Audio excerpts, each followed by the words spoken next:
warning Chaudhary Shabir साहब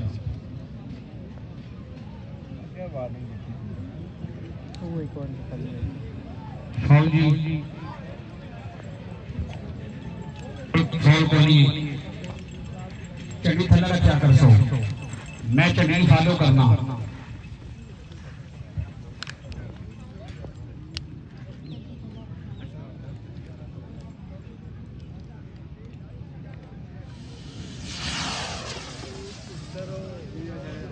foul जी चौधरी शबीर साहब